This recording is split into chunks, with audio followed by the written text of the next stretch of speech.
Are you looking to add dynamic energy to your images, like making your car photos look like they're really speeding down the highway, or giving your portraits a lively, energetic motion? Today, I'm going to show you exactly how to use path blur in Photoshop to create realistic motion effects, step by step. By the end of this tutorial, you'll know how to transform any static photo into something dramatically more vibrant and exciting, all without losing quality or making permanent changes to your original image. Let's jump right in.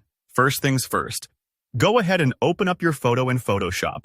Before touching anything, there's a quick best practice I always follow that can save a headache later. Duplicate your background layer. You can do this simply by pressing Ctrl+J if you're on Windows, or CMD+J on a Mac. This gives you a copy to work on, so you're not altering your original image directly.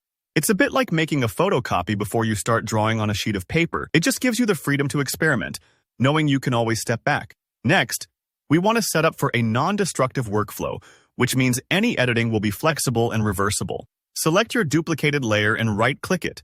Then choose Convert to Smart Object. This is a critical step. By converting to a smart object, you ensure that the path blur effect stays editable. If you ever want to tweak your blur or remove it altogether, you can do that without starting over. Think of the smart object like working on a clear plastic sheet over your photo. You can peel it away or adjust it anytime. Now let's get into the magic. Navigate up to the top menu and choose Filter. Then drop down to Blur Gallery and finally click on Path Blur. A new workspace opens up, and this is where you'll start shaping the speed and direction of your motion. Here's what you do.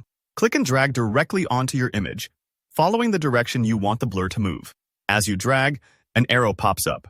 This is your visual indicator of both the direction and the length of the motion. If you're making a car look like it's rushing forward, drag your arrow in the direction of travel, for example. Think of this path as drawing out the story your photo wants to tell. Before you confirm anything, you might want to fine-tune that blur path. You can grab the middle of the arrow to reposition it, or stretch its ends to make the blur longer or shorter. This control lets you match the movement to the subject, maybe a longer path for a running athlete or a shorter one for a tossed ball. Don't forget to check the speed slider in the dialog box. Slide it to the right for more dramatic blur, or left if you want something subtle.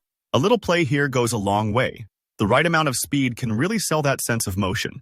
You'll also spot an option called Center Blur. By default, Photoshop tries to blur symmetrically around your path. If you uncheck Center Blur, your effect becomes one-directional, which is perfect for those action shots where movement goes only one way, like falling water droplets or a speeding bicycle. Want things to get even more interesting? You're not limited to just one blur path. Click and drag in other areas of the image to add additional paths. This is especially useful if you have multiple objects in motion, or want certain parts of the image to look faster than others. Take your time here and experiment with overlapping paths for a really layered cinematic effect. For even finer control, look for the Edit Blur Shapes button. Once you click it, additional red arrows and editable circles appear along your blur paths. By expanding these circles, you can shape the spread of your motion blur. Think of it like stretching out a piece of fabric to get the exact flow you want. This part can take a few moments, but it's definitely worth it if you want your effect to look professional and believable. When you're happy with everything, just hit OK to apply the effect. Remember, if the blur seems a little too intense, you don't need to start over. Simply duplicate your blurred layer and lower its opacity for a softer, more blended look. This lets you dial in the perfect amount of motion without losing any flexibility. And there you have it. A powerful way to add life and energy to your photos using path blur in Photoshop. If you found this tutorial helpful, please give the video a thumbs up and feel free to leave any questions or share your own results down in the comments. Don't forget to subscribe for more practical Photoshop tips and creative inspiration. Thanks for watching and happy editing.